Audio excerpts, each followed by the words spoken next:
একদিন পর শুরু হতে যাচ্ছে ত্রয়োদশ জাতীয় সংসদ নির্বাচন। আগামী 12ই ফেব্রুয়ারি অনুষ্ঠিতব্য জাতীয় নির্বাচনকে সামনে রেখে শেষ হয়েছে নির্বাচনী প্রচারণা। কক্সবাজার রিটার্নিং অফিসারের কার্যালয়ের সামনে থেকে যুক্ত হয়েছি।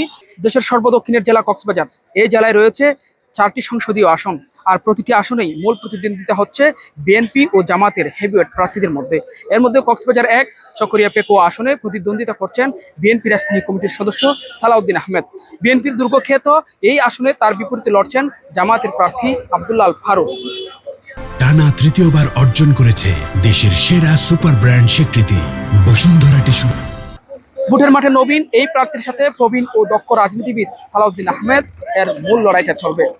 আর কক্সবাজার 2 আসন অর্থাৎ মহেশখালী কুতুবদিয়া এলাকায় দাঁড়িপাল্লা প্রতীক নিয়ে নির্বাচন করছেন জামাতের কেন্দ্রীয় সহকারী জেনারেল হামিদুর রহমান আজাদ। তার প্রতিদ্বন্দ্বী প্রার্থী বিএনপির সাবেক সংসদ সদস্য আলমগীর মোহাম্মদ মাহফুজুল্লাহ ফরিদ। এই 2 আসনেই বড় বড় গণজমায়েতের মধ্য দিয়ে হেভিওয়েট প্রার্থীরা তাদের প্রচার শেষ করেছেন। এছাড়াও কক্সবাজার 3 ও কক্সবাজার 4 আসনেও কোনো ধরনের অপ্রীতিকর ঘটনা ছাড়াই শেষ হয়েছে নির্বাচনী প্রচারণা। বিএনপির সাবেক সংসদ সদস্য কেন্দ্রীয় মৎস্য বিষয়ক সম্পাদক লুৎফুর রহমান কাজলের বিপরীতে লড়বেন জামাতের প্রার্থী শহীদুল হক বাহাদুর।